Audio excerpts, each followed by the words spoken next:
ওই মা বাপ দুশ্মন, যে মা বাপ তার সন্তানের কলিজা থেকে আল্লাহর কোরআন ভুলায় দিয়েছে। ওই মা বাপ দুশ্মন যারা 16 বছরের সন্তানকে বৈশ্বিক শিক্ষা তো পড়াইছে, যা আখিরাত ভুলায় দিছে। আপন মা এসএসসি পরীক্ষার্থী ছেলে মেয়ে, মা বাপ কয় বাচ্চা মানুষ নামাজের জন্য, ফজরের নামাজের জন্য উঠালে বাচ্চার ব্রেনে চাপ পড়বে।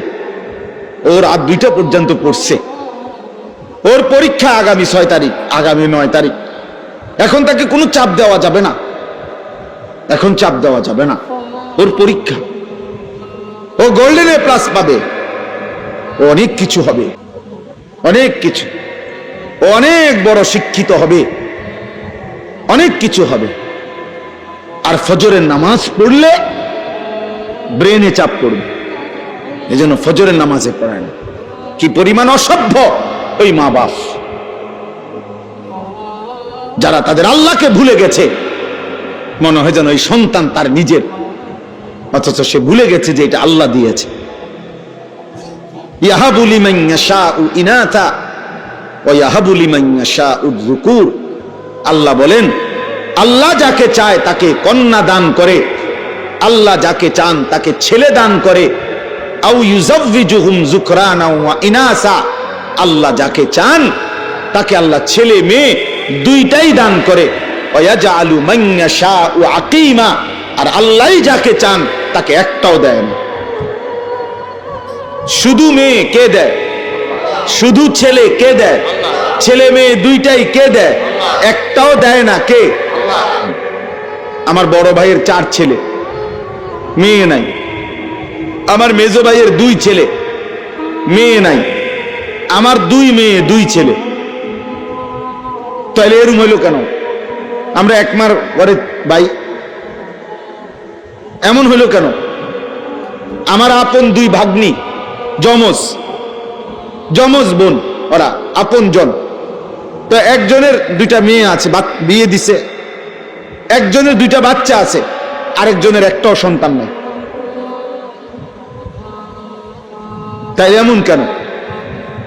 কারো 18 বছরে একটা সন্তান নাই, কারো 18 বছরের ভিতরে 6 জন হয়ে যাওয়ার কারণে স্বামী বউরে কত মন্দ সুন্দর বলে।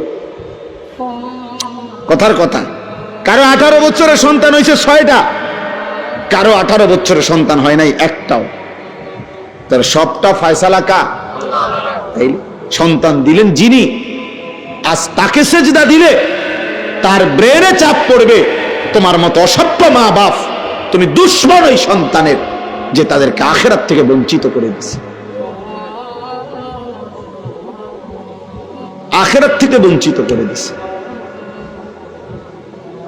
ওরে জাহান্নামের রাস্তা দেখায় দিছে, যে ভাত খাইতে খাইতে জাহান্নামে যাইবা, দুনিয়া কামাই করতে করতে জাহান্নামে যাইবা। আল্লাহর কোরআনকে, আল্লাহর দ্বীনকে অবজ্ঞা করতে নাই।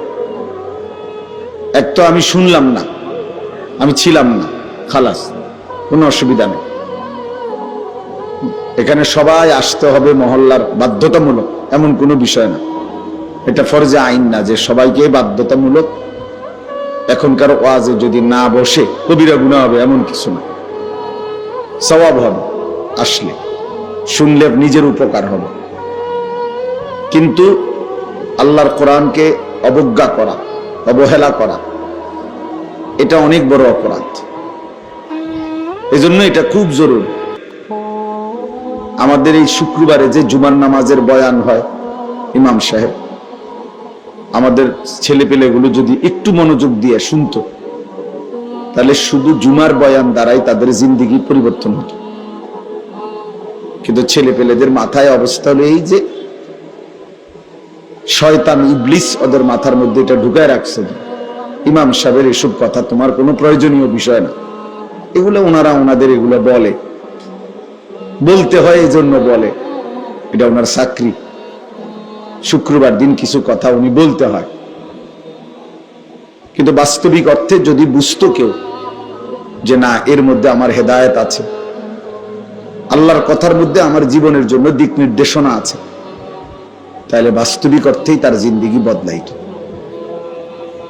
আমাদের মাঝ বয়সী যে সমস্ত লোক জুমার নামাজের বয়ান মনোযোগ দিয়ে শোনে না, এই উনাদেরও কোনো পরিবর্তন হয় না। বয়স হয়ে গেছে, কিন্তু যেই গুনায় যেটা অভ্যস্ত ওইটা ছুটবার ছাড়বার কোনো নামগন্ধ নেই, কারণ আল্লাহর কথার প্রতি আন্তরিক না। জুমার নামাজের বয়ান হয় তো চাচা বসে বসে জিমা, অথবা মাথা নিচের দিকে দিয়া অহংকারীর মতো বসে থাকে। মাথা যদি তাকায় তাই তো ইমাম সাহেবের থেকে সরাসরি শুনে এটা কেমন দেখা যায়, এজন্য ঘাড় মোটা করে নিচের দিকে বসে থাকে। অনেক লোক আছে, এরা পরিবর্তন হয় না, কারণ তার কলিজার ভিতরে হইলো যে এই সমস্ত কথা এগুলো ওরা জানে কি আর বলবে কি, হুজুর ওনারা জানে কি আর বলবে কি। তো এই অবজ্ঞা অবহেলার কারণে আর কোরআন সুন্নাহর ইলম তার কলিজার মধ্যে আসে না। আমরা যখন ছাত্র ছিলাম, মাদ্রাসায় পড়তাম, তো আমাদের উস্তাদরা আমগরে খুব বলতো, এটা আরবি ভাষার কোরআন সুন্নাহর ইলমের একটা গুরুত্বপূর্ণ মূলনীতি। এটা আল ইলমু লা ইউতিকা বা'দাহু হাত্তা তু'তিয়াহু কুল্লাক। অর্থ হলো, তুমি যদি ইলমের জন্য, কোরআন সুন্নাহর জ্ঞানের জন্য, অর্জনের জন্য নিজেকে পুরা সঁপে দাও, উৎসর্গ করে দাও, তাহলে ইলম তোমাকে কিছু দিবে। নিজেকে পুরা দিয়ে দিলে ইলম তোমাকে কিছু দিবে। তাহলে নিজেকে পুরা সমর্পণ করতে হবে, তাইলে কোরআন সুন্নাহর ইলম কিছুটা আসে। তো সেখানে যে গাফেল, তার কাছে তো কোরআন সুন্নাহর ইলম আসবার প্রশ্নই আসে না। এই জন্য আমরা কিতাবে পড়ছি যে ইলম খুব গায়রতওয়ালা, আত্মমর্যাদাওয়ালা, ফলে এটা জানতেন কারো কাছে আসে না। যার কলিজার ভিতরে সর্বোচ্চ আজমত আছে, ইলমের মহব্বত আছে, তো ইলম তার কাছে ধরা দেয়। এই জন্য বাংলা, অঙ্ক, ইংরেজি জেনারেল বই এগুলোর মতো কোরআন সুন্নাহর ইলম না। এগুলো জানতেন ভাবে পড়লেই মুখস্থ হয়, জানতেন ভাবে পড়লেই এগুলো বুঝে আসে। এটা মানে আহামরি কিচ্ছু না। কোরআন সুন্নাহর ইলমের কাছে, এক লাইনের কাছে জেনারেল শিক্ষার এই বই সবগুলো একত্র করলে তেমন কিছুই নেই।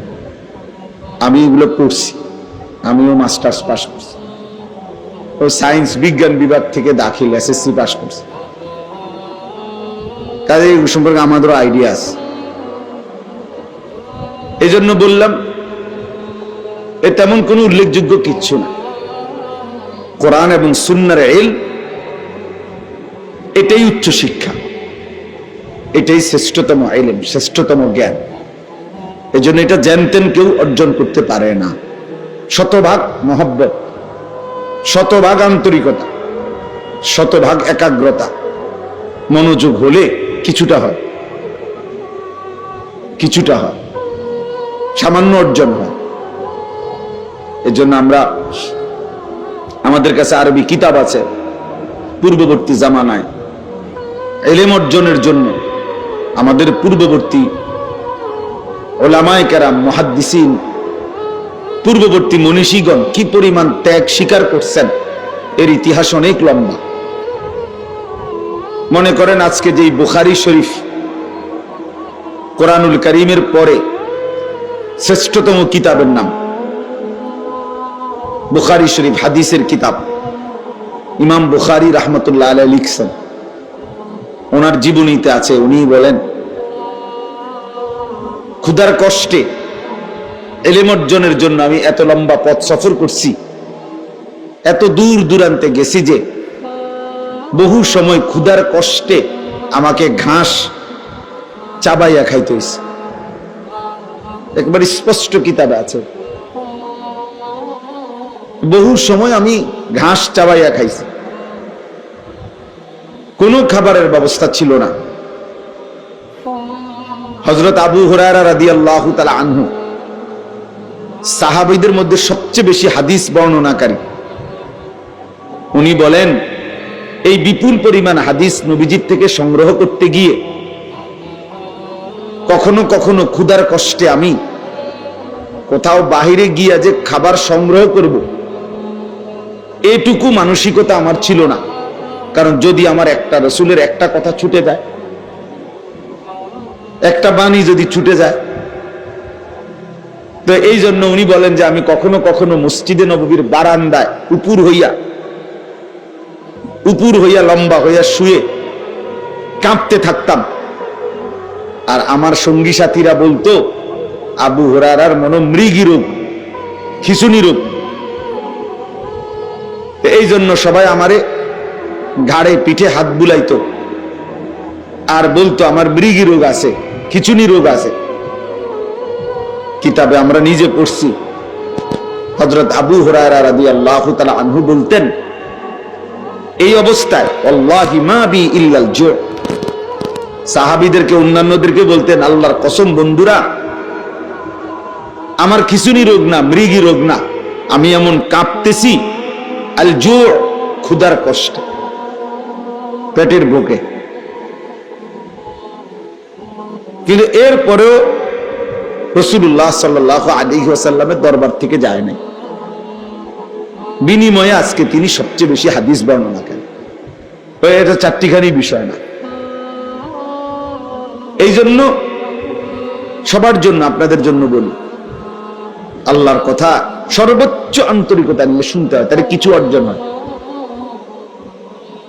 ইলমবিহীন আমল ভুলে ভরা। হাসরের ময়দানে গিয়ে দেখবেন কোনটার কান নাই, কোনটার হাত নাই, কোনটার পাও নাই, কোড়ি ভাঙ্গা, ঠ্যাং ভাঙ্গা, মাথা ভাঙ্গা।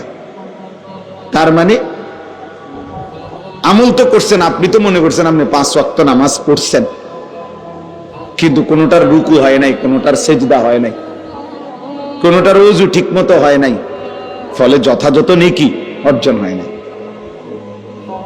অর্জন হয় নাই। এই জন্য ইলম জরুরি, ইলম জরুরি। আল্লাহ পাক রব্বুল আলামিন সর্বপ্রথম ইলমের কথা বলছেন, ফা'লাম আন্নাহু লা ইলাহা ইল্লাহু, এই কথার ইলম অর্জন করো যে আল্লাহ ছাড়া আর কোনো ইলাহ নাই। তার মানে কালেমায়ে তাওহীদের জন্য, ঈমানের জন্য ইলম জরুরি, ইবাদতের জন্য ইলম জরুরি। আমি কি বিষয়ের ঈমান অর্জন করব, আর আমার ঈমান কি বিষয়ে ক্ষতিগ্রস্ত হবে, এটার জন্য আমার ইলম লাগবে। আবার আমি কি আমল করব, কি আমল ছাড়ব, এটার জন্য আমার কি লাগবে, ইলম লাগবে, ইলম লাগবে। এজন্য আমার শায়েখ আল্লামা মুফতি মুশতাকুন নবী কাসিমি হুজুর বলে যে 4টা জিনিস খুব জরুরি। 1 নাম্বার হলো ইলম, 2 নাম্বার হলো ঈমান, 4 নাম্বার হলো আমল, 5 নাম্বার হলো তাকওয়া। 1 নাম্বার হলো ঈমান, লা ইলাহা ইল্লাল্লাহ মুহাম্মাদুর রাসূলুল্লাহ, এটা পূর্ণ বুঝে নেওয়া, শিখে নেওয়া, জেনে নেওয়া। এই শুধু লাইনটা পড়তে পারার নাম যথেষ্ট না। তো প্রথম হলো ইলম, মানে আমার কি বিষয়ের উপরে ঈমান আনতে হবে, আমাকে কি কি আমল করতে হবে, এটা পূর্ণ জানা। এরপরে হলো ঈমান, এরপরে হলো আমল, আমার উপরে আল্লাহর হুকুম কি কি, নিষেধ কি কি। আর এরপরে হলো তাকওয়া, নিজেকে শতভাগ গুনাহ থেকে বাঁচিয়ে রাখা। তো হুজুর খুব সুন্দর উদাহরণ দেয়, একটা গাড়ির মৌলিক এই 4টা জিনিস। 1 নাম্বার হলো হেডলাইট, 2 নাম্বার হলো ইঞ্জিন, 3 নাম্বার হলো বডি, 4 নাম্বার হলো ব্রেক। তো হুজুর বলে যে ইলম হলো লাইটের মতো, ঈমান হলো ইঞ্জিনের মতো, আমল হলো বডির মতো, গাড়ির বডি, আর তাকওয়া গুনাহ থেকে বেঁচে থাকা, এটা হলো ব্রেক। তো যখন লাইট, ইঞ্জিন, বডি, ব্রেক ঠিক থাকবে, এবার ড্রাইভার যদি মজবুত হয়, তো এই গাড়ি গন্তব্যে পৌঁছবে। তো ঠিক ইলম, ঈমান, আমল, তাকওয়া, এই চার জিনিস যে ঠিক রাখবে তার জিন্দেগির গাড়ি জান্নাতে চলে যাবে। এজন্য ইসলামের এই জ্ঞান, কোরআন সুন্নাহর ইলম, আপনারা এটাকে মামুলি মনে করেন না যে কিছু হুজুর পড়ে, ওনারা অল্প কিছু হুজুর কিছু পড়ে সরে মনো কোরআন কিতাব, এটুকুই যথেষ্ট না ভাইয়া। বৈষয়িক শিক্ষা কারো যদি নাও থাকে এটা দোষণীয় না, অথবা এর দ্বারা কিছু আটকায়ও না, কিন্তু কোরআন সুন্নাহর ইলম ছাড়া আপনার মৃত্যু পরবর্তী পুরাটা জিন্দেগি আটকায় যাবে। কিন্তু এই দুনিয়াবি পড়ালেখা না হলেও দুনিয়া চলা যায়, কিন্তু কোরআন সুন্নাহর ইলম ছাড়া আখিরাত চলা যাবে না। যে ব্যক্তি গণ্ড মূর্খ, একেবারে নামটাও লিখতে জানে না, সেও পুরা দুনিয়া ভোগ করে, কোনো অসুবিধা হয় না। বিয়ে করতেও সমস্যা হয় না, বাড়ি করতেও সমস্যা হয় না, নেতাগিরি মাতবুরি করতেও সমস্যা হয় না। বহুত নেতা আছে, মাতবর আছে, নামটাও দস্তখত করতে জানে না। হেইতের বুদ্ধির সামনে বহুত বড় বড় শিক্ষিত ফেল, এক কথা তুড়ির লগে উড়ে যায়। অনেক আছে, আমিও তো দেখছি। অথচ খেপাটা কি টিপসই দেয়, মানে নামটাও লিখতে পারে না, টিপসইও দিতে পারে না, আঙ্গুল দইরা দেওয়ান লাগে। এইটা দইরা দিলে তো বুঝে যে এই আঙ্গুলটা ছাপ দিতে গেছে, এমন মূর্খ। কিন্তু মেলে বসলে, দরবারে বসলে এবার এক কথার সামনে বড় বড় শিক্ষিত ফেল। তাইলে দুনিয়া ভোগ করার জন্য বৈশ্বিক শিক্ষা না হলেও চলে। দুনিয়া তো অন্ধ ব্যক্তিও ভোগ করে, দুনিয়া বোবা মানুষটাও ভোগ করে। যে বোবা, কথা বলতে জানে না, সেও দুনিয়া কামাই করতে পারে, সেও বিয়ে করে, বাচ্চা কাচ্চা হয়, সেও খাইতে পারে, ঘুমাইতে পারে। তাহলে দুনিয়া ভোগ করা একদম সহজ বিষয়, একটা মামুলি বিষয়।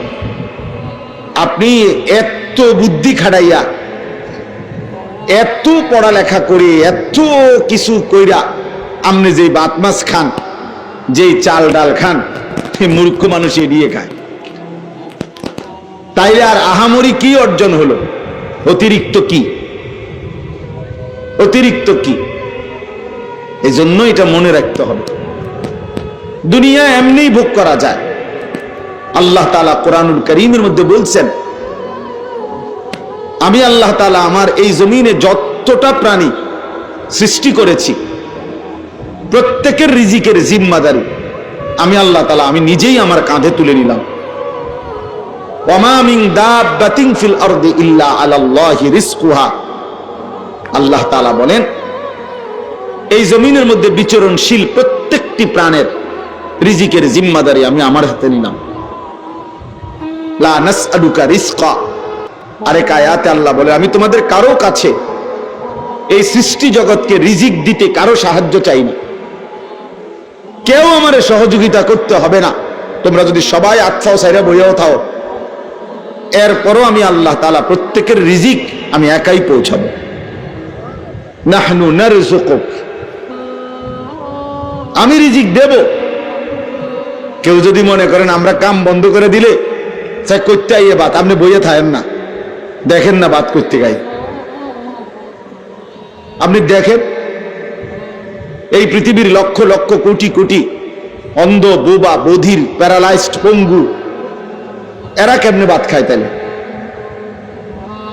এরা কেমনে খায়? আসলে মূলত প্রত্যেক মানুষকে আল্লাহ তাআলা তার দুনিয়ার জিন্দেগি পরিচালনা করে। এজন্য আপনি যদি বলেন যে আমি বসে থাকবো, চাই কোত্থেকে বাত হয় না, আপনি বসে থাকতে পারতেন না। তো আপনি তো আপনার নিয়ন্ত্রণে না, আপনি তো আল্লাহ তাআলার নিয়ন্ত্রণে। তো যার জন্য আল্লাহ তাআলা কাজ করাবে, যারে দিয়া ফায়সালা করছে, তাকে দিয়ে তো আল্লাহ ওই কামটা করাইবেই। আপনি হইয়া থাকবেন কেমনে? আর যাকে দিয়ে করাবে না, সে হাজার লাফাইলে কি লাভ হইবে? তো কাজীটা আল্লাহ তাকে দিয়ে করাবে না, সে এটা কোত্থেকে করবে? কিভাবে করবে সে? তাহলে এই সৃষ্টি জগতের প্রতিটা নড়াচড়া এটাও তো আল্লাহ তাআলার নিয়ন্ত্রণ, আল্লাহ তাআলার সিদ্ধান্ত। নাহনু কাসামনা বাইনাহুম মাঈশাতাহুম ফিল হায়াতিদ দুনিয়া। কোরআনুল কারীমের মধ্যে আল্লাহ তাআলা বলেন, এই দুনিয়ার জীবনের মধ্যে আমি আল্লাহই প্রত্যেকটা মানুষের জীবিকার উপার্জন কে কোনটা করবে, কিভাবে, কে দেশে কে বিদেশে, কে এই কাজ কে ওই কাজ, সবকিছু আমি আল্লাহ কাসামনা, আমি আল্লাহই বন্টন করে থাকি, বন্টন করে থাকি। এটা আমি বন্টন করি। একজন চেয়ারম্যানকে নাই তো আপনি দায়িত্ব দিয়া দেখেন যে এই এলাকার মধ্যে 2000 ভোটার, সবাই ভোট দিয়ে আপনারে নির্বাচিত করছে।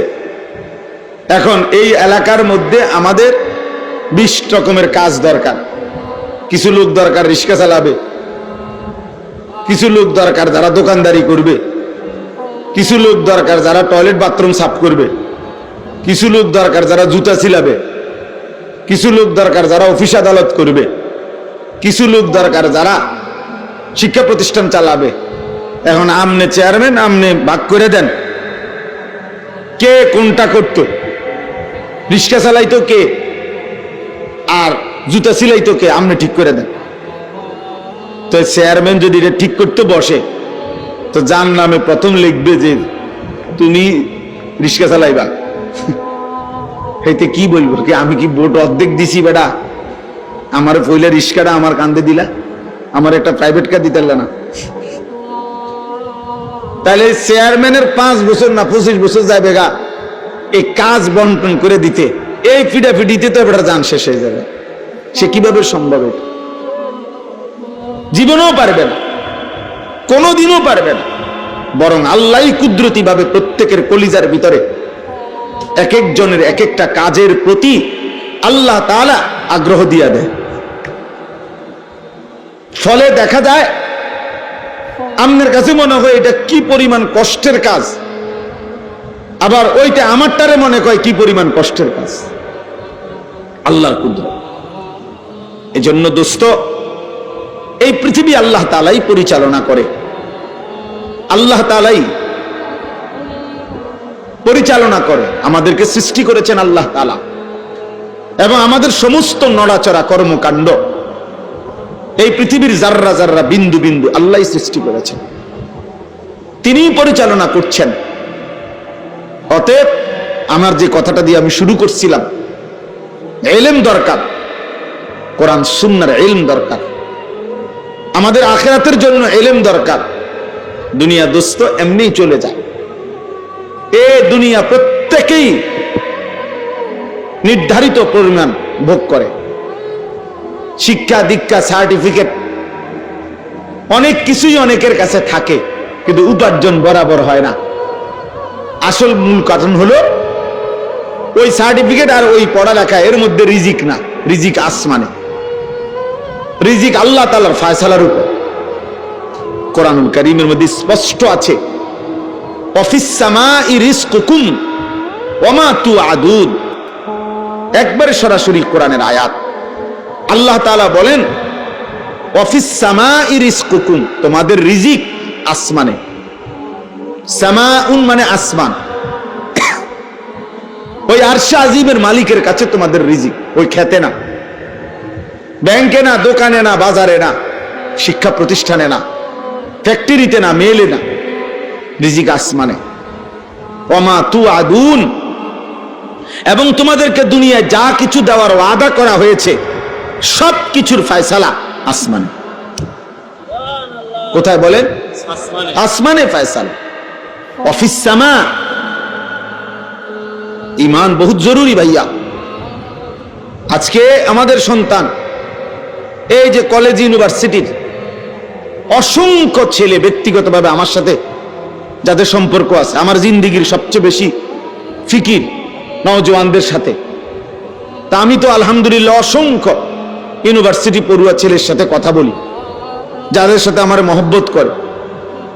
কি করে পেরেশানি, সবচেয়ে বড় তাদের একটা পেরেশানি হলো কথা বললেই বলে যে হুজুর ডিপ্রেশনে ভুগি, মানে মানসিক অস্থিরতা। তো কি জন্য অস্থিরতা?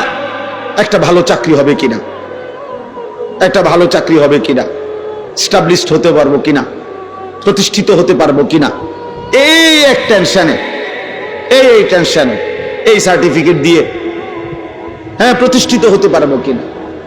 তাইলে তার কলিজার ভিতরে এতগুলো বই বলে পড়াইলো, এতদিন ধরে বুঝাইলো, তারে শিক্ষিত বানাইতেছে, অথচ তার ভিতরে কয়টা ভাত মাছের টেনশন, কয়টা আয় উপার্জনের টেনশন।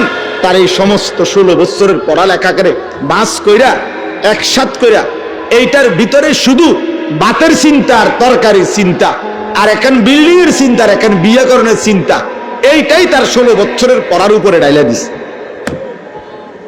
যে ধর তোর 16 বছরের পড়ার খোলাসা, সারাংশ ভাতের ফিকির, উপার্জনের ফিকির, দুনিয়া সাজাইবার ফিকির, অথচ এক সীমাহীন আখেরাত সেটা কখন সাজাবে এটা তারে মনে করাই দেয় নাই কেউ, না তার ঘরওয়ালা না তার প্রতিষ্ঠানওয়ালা, কেউ তারে মনে করায় না। আফসোসের বিষয়, 16 বছর ধরে সে পড়ালেখা করে, 16 বছর ধরে তারে দুনিয়া বুঝাইছে, কিন্তু তার যে একটা আখেরাত আছে, তার যে একটা কবর আছে, এটা না তার বাবা বলল, না মা বলল, না তার প্রতিষ্ঠান তারে শিখাইল। ফলে বাপ মা পরিবার সবাই মিলে তারে দুনিয়ার দুগা ভাত খাওয়ানোর লাইগা তার কান্দে বই তুলে দিছে, কমপক্ষে বহু আইটেমের বহু বই তার কাঁধে তুলে দিছে, কিন্তু অনন্তকালের আখিরাতের জন্য তারে আল্লাহর কোরআন থেকে বঞ্চিত করে দিছে। এজন্য সে কথা, বাংলা কথা বলতে পারে শুদ্ধ, ইংরেজি কথাও বলতে পারে শুদ্ধ, কিন্তু আল্লাহর কোরআন পড়তে অশুদ্ধ। অথচ বাংলা কথা বলে খুব চমৎকার, ইংরেজি শব্দ উচ্চারণ করেও খুব চমৎকার। হ্যাঁ, আলাদা আলাদা IELTS করে নিছে, একবারে ব্রিটিশ ল্যাঙ্গুয়েজ কেমনে হয়, আমেরিকান উচ্চারণ কিভাবে, ব্রিটিশ উচ্চারণ কিভাবে, আলাদা আলাদা বলতে পারে, আলাদা বলতে পারে। কি চমৎকার উপস্থাপনা! ইংরেজি বলে কি অসাধারণ, বাংলা বলে কি অসাধারণ। ভাতের জন্য, দুনিয়ার জন্য, দুনিয়ায় একটা সামাজিক অবস্থান নিয়ে থাকবে, একটা বিল্ডিং করবে, একটা গাড়ি হবে, একজন সুন্দরী বিবি হবে, সামাজিকভাবে একটা মান মর্যাদা হবে, এটুকুর জন্য। কিন্তু অনন্তকালের আখিরাতের জন্য, জাহান্নাম থেকে বাঁচবার জন্য, জান্নাতে যাইবার জন্য, কবরের আযাব থেকে মাফ পাওয়ার জন্য তারে আল্লাহর কোরআন একটা লাইন, একটা শব্দ শুদ্ধ করতে পারে। অথচ উচ্চ শিক্ষিত, অথচ উচ্চ শিক্ষিত। আফসুস, আফসুস ওই মা বাপ দুশ্মন, যে মা বাপ তার সন্তানের কলিজা থেকে আল্লাহর কোরআন ভুলায় দিয়েছে। ওই মা বাপ দুশ্মন যারা 16 বছরের সন্তানকে বৈশ্বিক শিক্ষা তো পড়াইছে, আখিরাত ভুলায় দিছে। আপন মা SSC পরীক্ষার্থী ছেলে মেয়ে, মা বাপ কয় বাচ্চা মানুষ নামাজের জন্য, ফজরের নামাজের জন্য উঠালে বাচ্চার ব্রেনে চাপ পড়বে, ওর রাত 2টা পর্যন্ত পড়ছে, ওর পরীক্ষা আগামী 6 তারিখ, আগামী 9 তারিখ, এখন তাকে কোনো চাপ দেওয়া যাবে না, এখন চাপ দেওয়া যাবে না, ওর পরীক্ষা, ও গোল্ডেন A+ পাবে, ও অনেক কিছু হবে, অনেক কিছু, ও অনেক বড় শিক্ষিত হবে, অনেক কিছু হবে। আর ফজরের নামাজ পড়লে ব্রেনে চাপ পড়বে, এজন্য ফজরের নামাজে পড়ায় না। কি পরিমাণ অসভ্য ওই মা বাপ, যারা তাদের আল্লাহকে ভুলে গেছে, মনে হয় যেন ওই সন্তান তার নিজের, অথচ সে ভুলে গেছে যে এটা আল্লাহ দিয়েছে। ইয়াহাবু লিমান ইয়াশাউ ইনাতা ওয়া ইয়াহাবু লিমান ইয়াশাউ যুকুর। আল্লাহ বলেন, আল্লাহ যাকে চায় তাকে কন্যা দান করে, আল্লাহ যাকে চান তাকে ছেলে দান করে। আও ইউযাওয়িজুহুম যুকরানা ওয়া ইনাসা, আল্লাহ যাকে চান তাকে আল্লাহ ছেলে মেয়ে দুইটাই দান করে। ওয়া ইয়াজআলু মান ইয়াশাউ আকীমা, আর আল্লাহই যাকে চান তাকে একটাও দেয় না। শুধু মেয়ে কে দেয়? শুধু ছেলে কে দেয়? ছেলে মেয়ে দুইটাই কে দেয়? একটাও দেয় না কে? আমার বড় ভাইয়ের 4 ছেলে, মেয়ে নাই। আমার মেজো ভাইয়ের 2 ছেলে, মেয়ে নাই। আমার 2 মেয়ে 2 ছেলে। তাহলে এরম হইল কেন? আমরা এক মার ঘরে ভাই, এমন হইল কেন? আমার আপন 2 ভাগ্নি, যমজ বোন, ওরা আপন জন। তো একজনের 2টা মেয়ে আছে, বিয়ে দিছে। একজনের 2টা বাচ্চা আছে, আরেকজনের একটাও সন্তান নেই। তাই এমন কেন? কারো 18 বছরে একটা সন্তান নাই, কারো 18 বছরের ভিতরে 6 জন হয়ে যাওয়ার কারণে স্বামী বউরে কত মন্দ সুন্দর বলে। কথার কথা, কারো 18 বছরের সন্তান হয়েছে 6টা, কারো 18 বছরের সন্তান হয় নাই একটাও। তার সবটা ফয়সালা কা? সন্তান দিলেন যিনি, আজ তাকে সেজদা দিলে তার ব্রেনে চাপ পড়বে। তোমার মতো অসভ্য মা বাপ, তুমি দুশ্মন ওই সন্তানের, যে তাদেরকে আখিরাত থেকে বঞ্চিত করে দিছে। আখিরাত থেকে বঞ্চিত করে দিছে। ওরে জাহান্নামের রাস্তা দেখায় দিছে, যে ভাত খাইতে খাইতে জাহান্নামে যাইবা, দুনিয়া কামাই করতে করতে জাহান্নামে যাইবা। নাই তো 16 বছরের চেষ্টায় তাকে আল্লাহর কোরআন থেকে বঞ্চিত। একটা কোরআন 3 মাস পড়লেই কোরআন শরীফ সহি শুদ্ধ করা সম্ভব। 1 মাস পড়লেই। আমার ড্রাইভার 1 মাসও লাগছে না কোরআন শরীফ সহি শুদ্ধ করতে। সে আমার ড্রাইভারই করে, 2 ক্লাসও পড়ছে না। প্রাইমারি পাস করছে কিনা সন্দেহ, আল্লাহর কোরআন পড়তে পারে। এইবার রমজানে আমার সাথে এতেকাফ করছে আমার ড্রাইভার। রমজানের এতেকাফে কোরআন শরীফ সবক নিছে। আমি বলছি এই শুধু এই সবকের বরকতে ইনশাআল্লাহ বেতন বাড়াই দিলাম।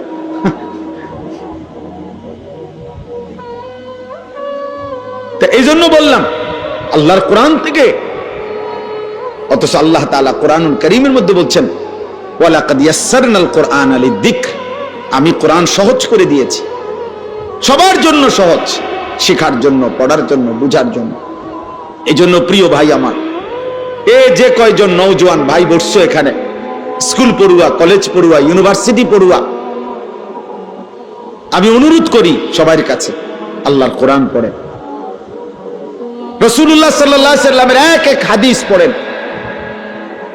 কোনো না কোনো ভাবে, সব পড়া ছেড়ে দিতে বলি না আমি। স্কুল পড়া বন্ধ করে দেন, কলেজ পড়া বন্ধ করে দেন, আমি এটা বলি না। কসম আল্লাহর, আমি এটা বলছি না। পড়ে কোনো সমস্যা নাই, পড়ো ভাইয়া, কোনো অসুবিধা নাই। তুমি আরো পড়ো, আরো পড়ো, আরো পড়ো, পড়াই তো দরকার। এই পৃথিবীতে সবচেয়ে প্রথম, সবচেয়ে বেশি পড়ালেখার গুরুত্ব দিয়েছে যেই ধর্ম, সেটা ইসলাম। ইসলাম যেদিন পৃথিবীতে আমাদের নবী সাল্লাল্লাহু আলাইহি ওয়াসাল্লামের মাধ্যমে আল্লাহ তাআলা যেদিন পৃথিবীতে এই ইসলামকে, এই দ্বীনকে পরিচিত করছেন, সেদিনের প্রথম শব্দই ছিল ইকরা। এই কথার দ্বারাই ইসলাম পৃথিবীতে কি হয়েছে? আলোর মুখ দেখলো। এই কথার দ্বারাই কোরআন নাজিল শুরু হইল। এই কথার দ্বারাই পৃথিবীবাসী জানলো যে তিনি আল্লাহর রাসূল। তাইলে ইকরা, পড়ো, পড়ুন। তাহলে প্রথম দিনে ইসলামের সবক পড়া। পড়তে তো নিষেধ না, পড়তে তো মানা না, কিন্তু আল্লাহকে ছেড়ে দেওয়া কেন? কোরআনকে ছেড়ে দেওয়া কেন? নামাজকে ছেড়ে দেওয়া কেন? আখিরাতকে ভুলে যাওয়া কেন? তাইলে এটা কি শিক্ষা হলো? কি শিখানো হইল? এই জন্য আমি আপনাদের কাছে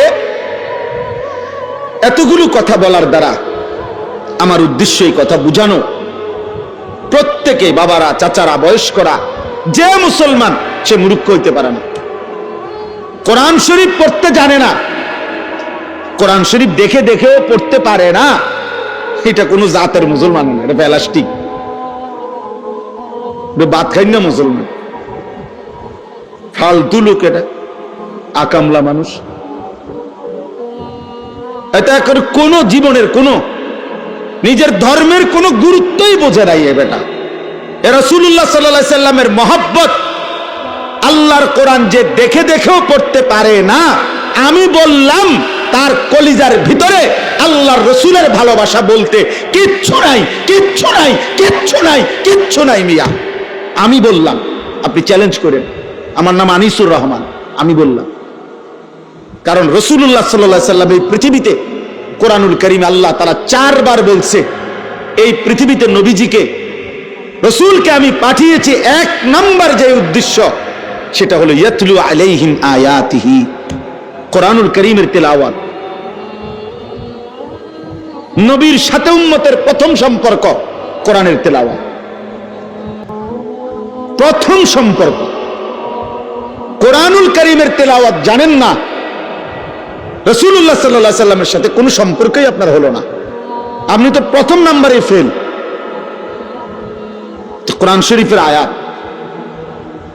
লাকাদ মান্নাল্লাহু আলাল মুমিনিন ইদ বাআসা ফীহিম রাসূলাম মিন আনফুসিহিম ইয়াতলু আলাইহিম আয়াতিহি। কিভাবে আপনি নবীকে ভালোবাসবেন? নবীজির 1 নম্বর মিশন ছিল কোরআন তিলাওয়াত।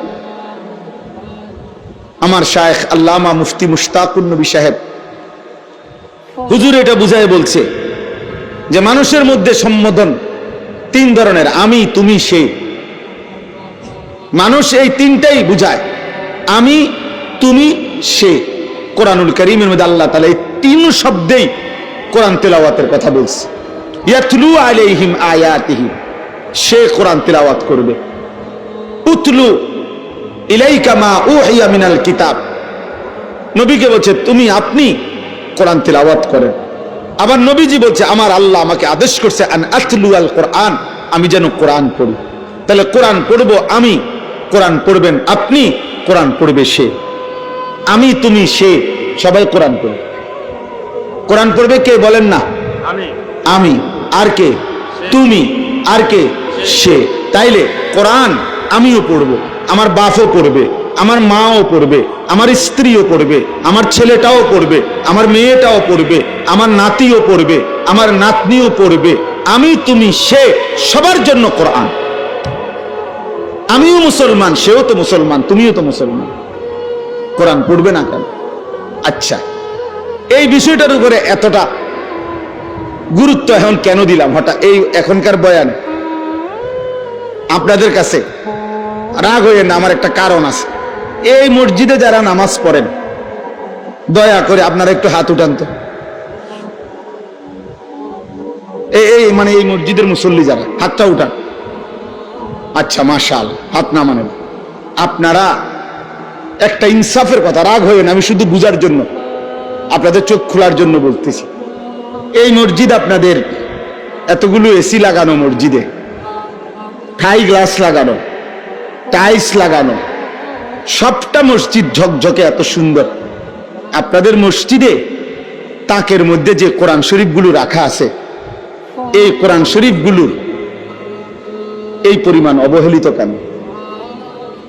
এখন জবাব দেন, বলেন, নাহলে আমি এখন আইনা দেখাই। এই কোরআন শরীফগুলো কতশো বছরের পুরাতন। এই কোরআন শরীফগুলোর একটা কোরআন শরীফের ভিতরে একটা গিলাফ নাই। এই কোরআন শরীফগুলো কোনোদিন কেউ মনে ধরে ছুঁয়েও দেখে নাই। আল্লাহর কোরআন, পুরা মসজিদের সবকিছু এত সুন্দর। রবের কোরআনের প্রতি কারো কি দিলে আসলো না যে এই কোরআন শরীফগুলোর মধ্যে একটা গিলাফ লাগাই? কারো কি কলিজায় আসলো না যে কোরআন শরীফগুলো একটু সুন্দর করে ভাঁজ করে রাখি? কারো কি দিলে আসলো না যে কোরআন শরীফের সামনে দিয়ে একটা গ্লাস লাগাই? কেন এখানে গ্লাস, এখানে নাই কেন? বলেন চাচা, এখন বলেন। কারণ একটাই, কলিজার ভিতরে আল্লাহর কোরআনের প্রয়োজনীয়তা নাই। এটা শুধু বলে হুজুর আমনে না, আমি আগেই বলে নিছি, রাগ হইয়েন না। এটা আমার একটু, যেখানেই আমি দেখি আমি বলি, চোখে আঙ্গুল দিয়ে বললাম। এরকম হাজারো মসজিদ, লাখো মসজিদ যেখানে সবকিছু অত্যাধুনিক, আল্লাহর কোরআন অবহেলিত।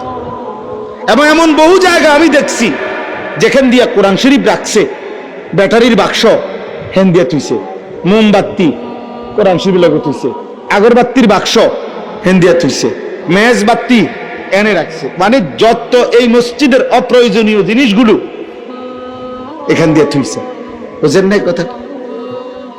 নাহলে কোরআন শরীফের লগে আগরবাতি রাখলেন কেন? কোরআন শরীফের লগে মেজবাতি রাখলেন কেন? কোরআন শরীফের লগে ব্যাটারি ছিলেন কেন? আপনারা থুইছেন, আমি এটা কই না, মানে বুঝাইলাম। আইপিএস এর বাক্স এখানে তুলেন কা? এখান এদিক দিয়ে কোরআন শরীফ, আইপিএস এর বাক্স, আর জায়গা নাই মসজিদে। মূল কারণ হলো এটা তো কেউ ধরে না, এটা তো কারো দরকার লাগে না। আল্লাহ আমাদেরকে বুঝ দান করেন। আমার বাপ রাগ হইয়েন না, ওই হুজুর দাওয়াত দিয়ে নেই বেজ্জুতি দিলে করলেন না, বেজ্জুতি না, বিবেক জাগাইতে চেষ্টা করলাম। আপনারা নিজ জিম্মাদারিতে এখানে যে আছেন এই মহল্লার, আমনে একজন ভাই এখন হিম্মত করেন, বলেন যে এখানে এই মসজিদের যতগুলো কোরআন শরীফ আছে 50টা হোক আর 100টা হোক, আপনি গিলাফ লাগাই দিবেন যত টাকা লাগে, বলেন ইনশাআল্লাহ। আপনার নাম কি? হ্যাঁ, আমাদের জাকির হোসেন ভুইয়া ভাইয়া, ইনশাআল্লাহ এগুলো আপনি লাগাই দিবেন, এগুলো সব ঠিক আছে ইনশাআল্লাহ। হ্যাঁ, আল্লাহ কবুল করেন আপনি। হ্যাঁ, কোরআনুল কারীমকে আজমত করেন। রাসূলুল্লাহ সাল্লাল্লাহু আলাইহি ওয়াসাল্লাম বলছেন, দোয়া করতেন, আল্লাহুম্মা জাআলিল কুরআনা রাবিআ কলবি, আয় মাওলা কোরআনুল কারীমকে আপনি আমার হৃদয়ের বসন্ত বানিয়ে দেন, ওয়া নূরা সাদরি, আমার বুকের আলো বানিয়ে দেন, ওয়া জালাআ হুজনি, আমার সমস্ত দুঃখ বেদনা পেরেশানি দূরকারী আল্লাহর কোরআনকে বানিয়ে দেন, ওয়া যাহাবা হাম্মি, যাবতীয় অস্থিরতার দূরকারী কোরআনকে বানিয়ে দেন। কোরআনুল কারীমের প্রতি মহব্বত জরুরি, কোরআনুল কারীমের প্রতি আজমত বহুতই জরুরি, বহুতই জরুরি। এজন্য আজকে আপনাদের কাছে এক বয়ানে, এক ওয়াজে বসে পুরা ইসলাম বলা সম্ভব না। নবী সাল্লাল্লাহু আলাইহি ওয়াসাল্লামের 23 বছরের সব বলে দেওয়া একদিনে সম্ভব? কথা বলেন না। তাহলে আমি একটা বিষয় গুরুত্ব দিলাম, সেটা হলো এইখানে আজকে ঈদ পরবর্তী আলহামদুলিল্লাহ যে ভাইরা আছেন, অনেক নওজোয়ান ভাই, কিশোর ভাই, আমি তোমাদের কাছে ভাইয়া বলি, অনুরোধ করি, আল্লাহর কোরআনকে পড়ো। কোনো না কোনো একটু সময় বাহির করলে এই পড়ার ফাঁকে ফাঁকে স্কুলে, কলেজে, ইউনিভার্সিটিতে সব কিছুতে একটু ফাঁক করে সপ্তাহে একদিন হোক, 3 দিনে একদিন হোক, আধা ঘন্টা হোক, 10 মিনিট হোক, 50 মিনিট হোক, যেমনি সুযোগ হয়, বয়স্ক যারা আছেন আপনারাও মসজিদের ইমাম সাহেবের কাছে আল্লাহর কোরআন শিখেন, কোন মাদ্রাসার উস্তাদের কাছে আল্লাহর কোরআন শিখেন, আলেমের সাথে সম্পর্ক করেন।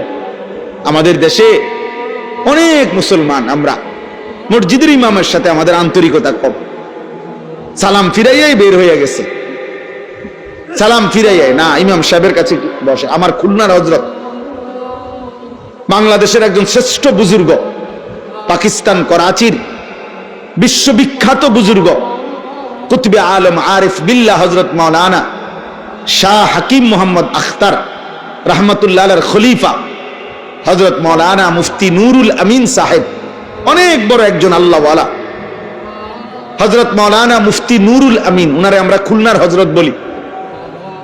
তো উনি একদিন বয়ানে বলছিলেন, যশোর এক মাহফিলে আমি হুজুরের সাথে ছিলাম। তো হুজুর বয়ানে বলতেছিলেন 30টা বছর ধরে, 20টা বছর ধরে, কথাটা খেয়াল করেন, 30 বছর ধরে, 20 বছর ধরে, 10 বছর ধরে আল্লাহর ঘর মসজিদে যে মানুষটা দিবানিশি 5 ওয়াক্ত নামাজের ইমামতি করছে, বিশ্বাস করেন আমি হুজুরের কথা, শায়েখের কথা বলতেছি, উনি বলছেন নিঃসন্দেহে এই ব্যক্তি, এই ইমাম আল্লাহওয়ালা, আল্লাহওয়ালা।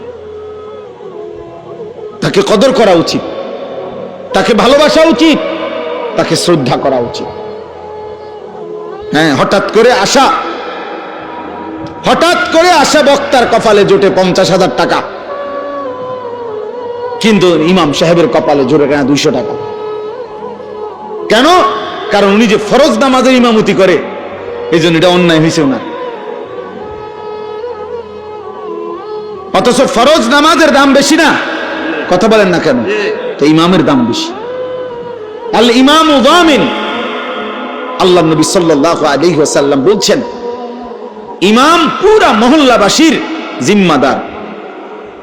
তাদের ঈমান, আমল, আখলাক, আখিরাত সর্ববিষয়ের পাহারাদার। নবী সাল্লাল্লাহু আলাইহি ওয়াসাল্লাম আলাদা দোয়া করছেন, আল্লাহুম্মা আরশিদিল আইম্মা, আল্লাহ ইমামদেরকে আপনি হেদায়েতের রাস্তা, কল্যাণের রাস্তা আপনি দেখান। কারণ তার পিছনে মানুষ অনুসরণ করে, তাকে মানুষ অনুসরণ করে। এই জন্য মসজিদের ইমামের সাথে সম্পর্ক বাড়ান, আলেম দ্বীনের সাথে সম্পর্ক বাড়ান। একটা একটা মাসআলা শিখেন, একটা একটা শব্দ শিখেন। নিজের রুকুটা একজন আলেমকে দেখান যে হুজুর আমার রুকু হয় কিনা, আমার সেজদা হয় কিনা, আমার নামাজ হয় কিনা, আমার ওযু হয় কিনা, আপনি একবার দেখায় নেন। হ্যাঁ বলে হুজুর ছোটবেলায় তো আমি মক্তবে শিখছি। ঠিক আছে বাবা, মক্তবে শিখলেও তো আজকে 40 বছর হয়ে গেছে।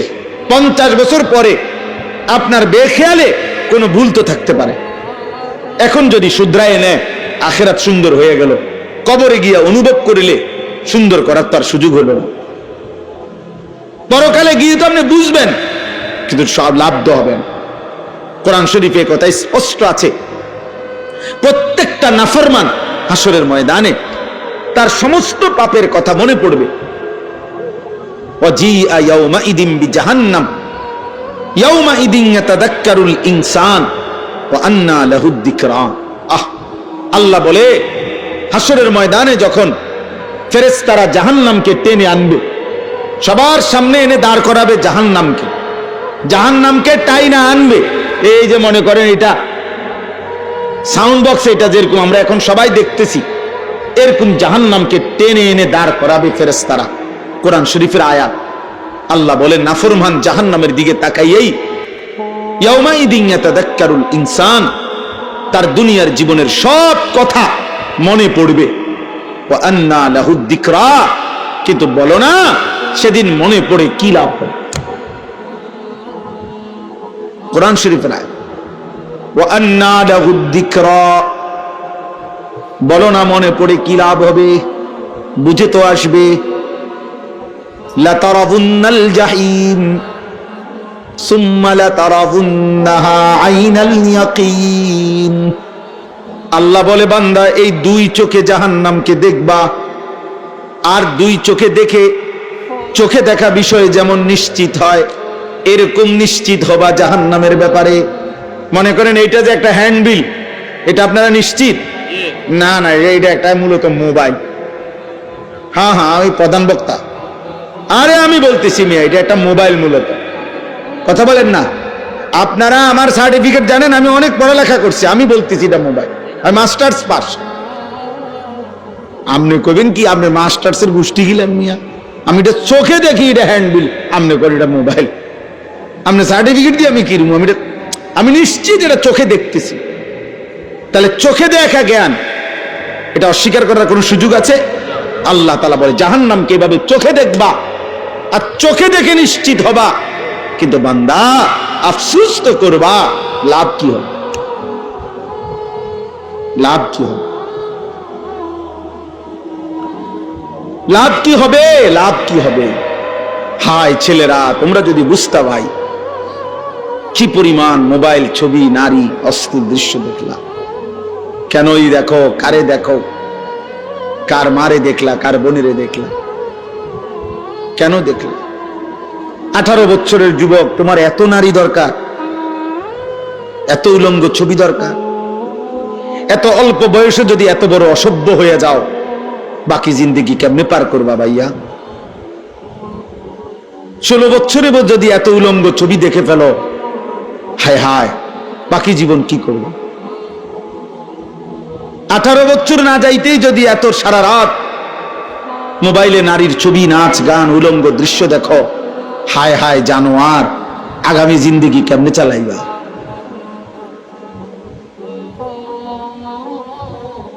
হ্যাঁ, আস্তাগফিরুল্লাহ, আস্তাগফিরুল্লাহ।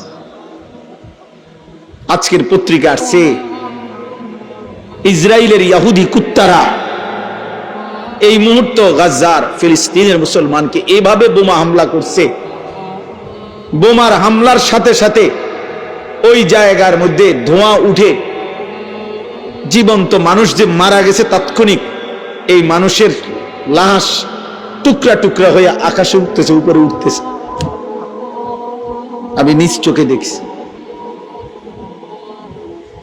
ইমানদারের লাশ, মুসলমানের লাশ টুকরা হইয়া ছিন্ন ভিন্ন হইয়া উপরে উঠতেছে ধোঁয়ার সাথে। এটা তো ভাইয়া রূপকথা না, এটা তো গল্প না, এটা অতীত কাহিনী না, এটা কাল্পনিক কোনো কথা না, এটা এই মুহূর্তে হচ্ছে পৃথিবীতে। ইহুদি কুত্তারা, বেঈমানরা মুসলমানদের উপরে এইভাবে জুলুম করছে।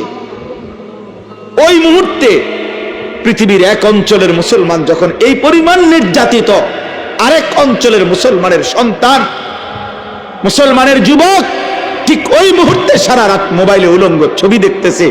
আরে দোস্ত, এর চাইতে বড় বেইনসাফি জুলুম আর কি হইতে পারে? এর চাইতে বড় আফসোস কি হইতে পারে? এর চাইতে বড় আরে কিছু করতে না পারি, চোখের এক ফোঁটা পানি তো ফেলতে পারি, আল্লাহর কাছে তো দুইটা হাত তুলতে পারি না। মনে হয় যেন পাশের বাড়ির মুসলমানকে রক্তে ভাসায় দিছে, এই ঘরের ছেলে তখনও মোবাইল টিপতেছে। আমার সমস্যা কি? তারা মেরে লেছে, আমার কি? আমার সমস্যা কি? আমার তো মারছে না, আমারও তো মারছে না। মিয়ানমারে না ভূমিকম্প হয়েছে, আমার দেশে তো হয়েছে না, আমরা বুড়িসং তো আর হয়েছে না, অসুবিধা কি?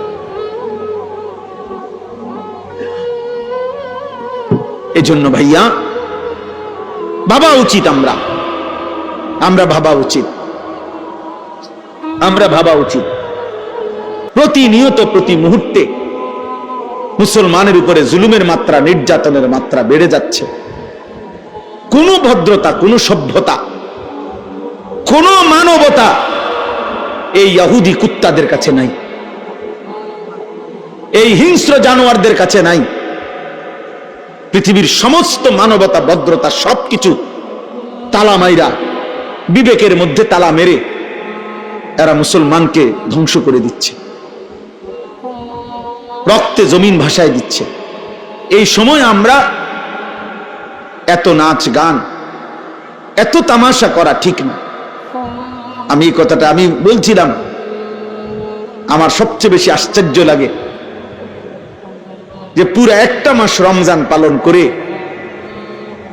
30 দিন 29 দিন লাগাতার যে রোজা রাখলো, তারাবি পড়লো, একটা মাসের রোজা রমজান পালন করার পরে ঈদের দিন, একেবারে রমজানের পর প্রথম দিন, আজকে মাত্র রোজা শেষ হইল, আজকে ঈদের প্রথম দিন, এই প্রথম দিনে এক মাসের রমজান পাওয়ার পরেও একদিনেই, প্রথম দিনেই যারা নাচ গান, অসভ্যতা, বেহায়াপনা, যাদের ছেলেরা বেপর্দা, মেয়েরা বেপর্দা ঘুরলো ফিরলো, গাইলো, হাসলো, নাচলো, গাইলো, ঈদের দিনে অসভ্যতা আর নোংরামি করলো, আহা, তাদের একটা মাসের রমজান দিয়ে তাদের অর্জন কি হলো? ইনসাফ চিন্তা করে। একটা লোক বুঝিয়ে এক মাস ওষুধ খাওয়ার পরে ধারাবাহিক একটা দিনও আজকে মাত্র ওষুধটা বন্ধ করলাম, তো পরের দিনে বুঝি বমি করে দেয়। এক মাসের ওষুধ কি একদিনও কাজ করবে না? তাহলে একটা মাস রমজান রোজা রাখবার পরেও যেই ছেলেগুলো, যেই মেয়েগুলো বেহায়া বেপর্দার ঈদের দিনে অসভ্যতা ছড়ায়া দিল, নাচলো, গাইলো, মেয়েগুলো বেপর্দা ছুটলো, ছেলেগুলো এক ওয়াক্ত নামাজ পড়লো না, আহাবাস, এখানেও যদি এমন কেউ থাকো, তোমারে আমি হাত জোড় করে বলি, বন্ধু বলো, এত বড় রমজান দিয়ে তোমার কি অর্জন হলো? মুসলমান এত বড় অসভ্য হয়? মুসলমান এত বড় অসভ্য যে আল্লাহ তাআলা বললেন, বান্দা আমি রহমত দিলাম, মাগফিরাত দিলাম, নাজাত দিলাম, জান্নাতের দরজা খোলা করলাম, জাহান্নামের দরজা বন্ধ করে দিলাম, শয়তানগুলো বন্ধ করে দিলাম, প্রতিটা নেকি 70 গুণ বাড়ায়া দিলাম। আমি আল্লাহ তাআলা এতেকাফের সুযোগ